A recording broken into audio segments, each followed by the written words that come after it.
I want to show you the shower fixtures of this shower build and some of the adjustments that I made and the builds that I've done. One of the first things I want to show you is the beautiful framing of the shower floor, and I built this little wall. Check this out. This is a little wall, and that toilet, by the way, is my little friend that's been with me from the beginning. It's not even a real, it's just a camping toilet. But it's about the size of a compost toilet. So I've kept it in this build from day one to help remind me that a toilet is going to be a necessity, and how will it fit into the living space. But as you can see, it fits in this space just as well as it fits in that space under there with that piece that lifts up.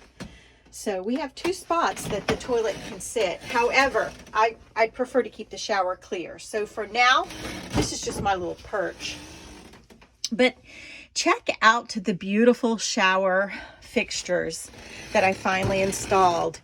It's just really fine quality, and I was happy with the price. I built the frame of the shower base. I built that, and it turned out really well. Did a lot of puttying and a lot of sanding. As you can see, my corner joint is not as tight as it should have been, but I had to do some fancy cutting. I almost dropped it. Had to do some pretty fancy cutting. Now, I want to show you what I built, this little wall down at the bottom, because I'm extending that metal about another, I don't know, 9 to 11 inches, because it's going to come out as far as the floor comes out, okay? So that's going to get extended, and this is just a solid wall. As you can see, it's not square. You know what? I shouldn't point out all the bad stuff. These little trailers are not square to begin with, so I think I did pretty well. But I used the leftover material from the tongue and groove, and I built this wall so that when the shower rack, there's going to be a track rack that's going to come out and go around. So this gives it a nice solid support for that shower curtain to be on the inside of it. I'm going to seal it all up really well with caulk, some silicone. And of course, you're going to have the shower curtain.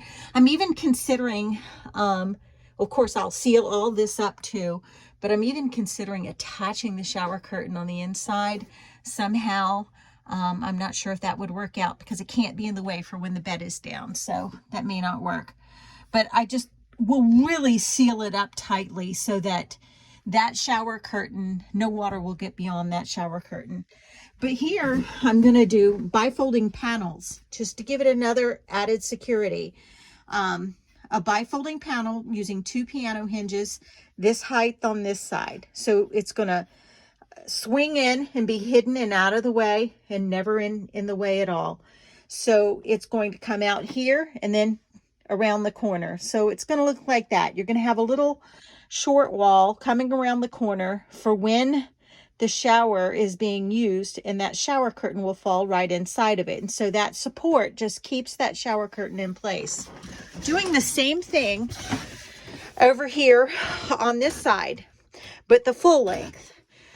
2 piano hinges. Well, actually, it's going to end up being 1, 2, 3, probably a total of 4. And that's expensive, because they're like close to $10 a piece, if not $10 a piece.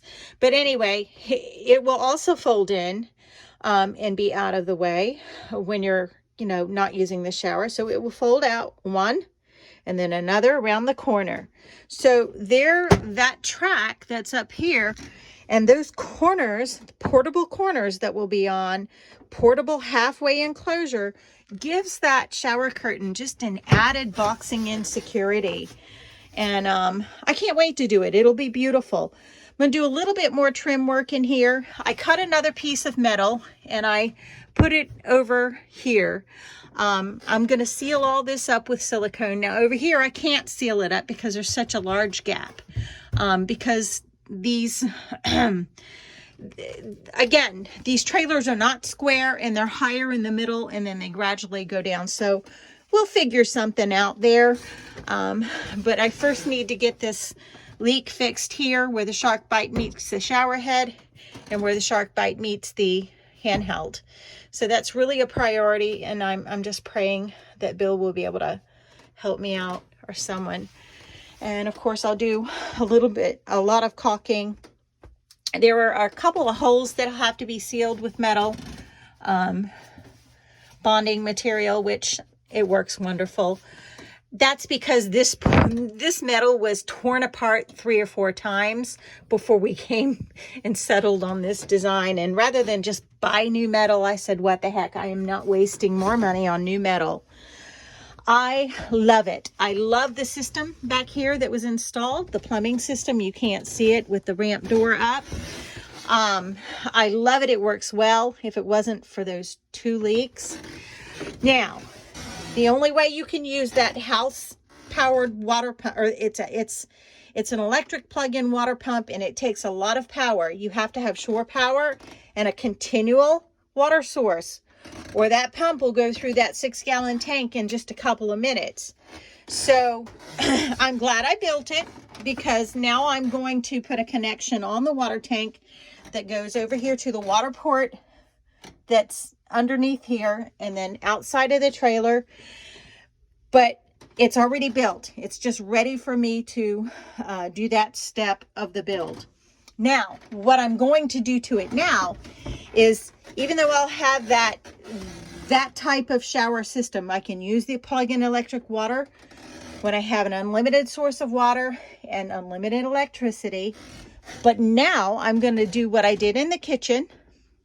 I'm going to buy a submersible pump, like in my kitchen, as is in my kitchen plumbing, a submersible pump. I'm going to upgrade to a little bit more powerful one, and a little bit more powerful rechargeable lithium battery, like is powering that. And I'm going to hook up that same exact system type over here on this, so that you can forego using the unlimited source of water and the plug-in water pump. Those are just luxuries for when we have the final solar package installed in this, or when we have shore power and shore water. So you'll be able to run this shower off of what I'm going to build, like a similar marine type in the kitchen. And so you'll be set to go. You'll have, 2 different ways to use a shower depending on what you have. That in the kitchen is what I consider off-grid, and I'm getting ready to make this off-grid.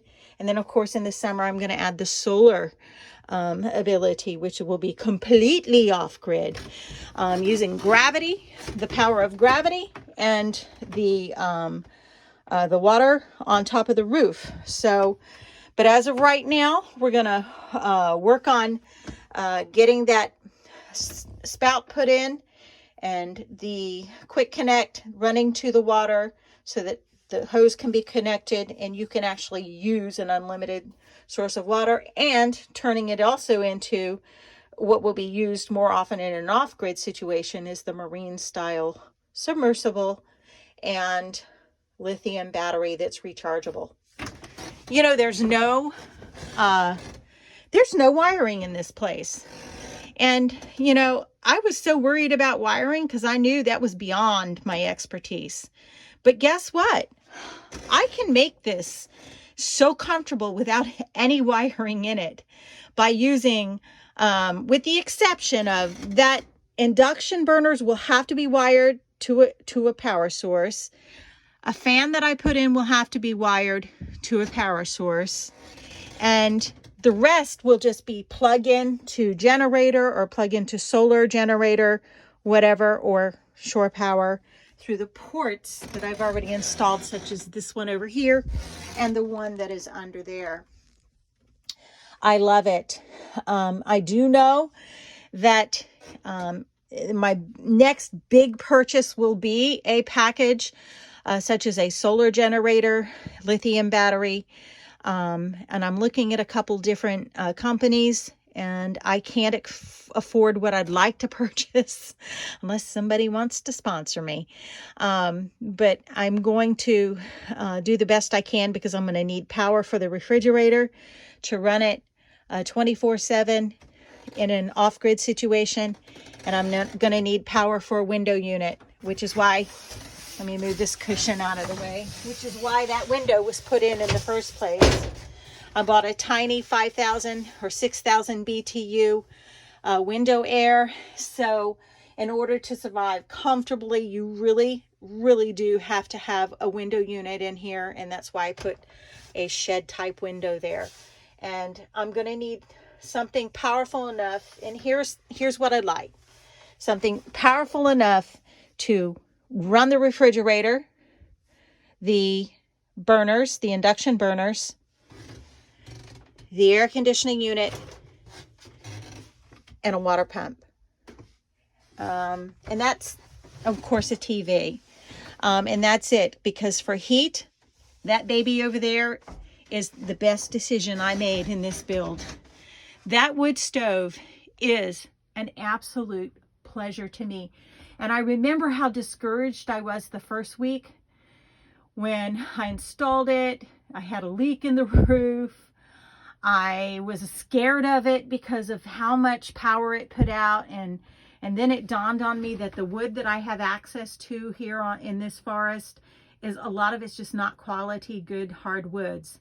So when Sue recommended that I convert it into a wood burning pellet stove, that was the game changer, folks. The ability and how simple it was to convert it, and for under $20, maybe $25, I was able to convert it. That brings me joy.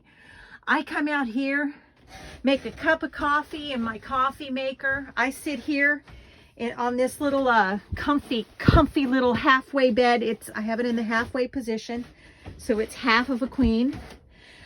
I turn on my favorite series, which is Bosch. I just got hooked on my newest favorite detective series called Bosch. I love him. And I come out here and just pray. And here on this Easter morning, I even started out with a fire, a cozy fire. My house has all electric heat in it. And it's so cold sometimes in the winter because I don't want to run the electric bill up. It can get ridiculous. But I have this little retreat. As long as I have this trailer, I can come out here with a cup of coffee, fire up the wood pellets, and I'm telling you, I'm just having a good old time. And so I'm getting ready to watch a couple episodes if I can stay awake on this beautiful Easter day, this Easter evening. And I'm going to just rest and chill. And guess what, folks? None of this is on credit cards. It's all paid for.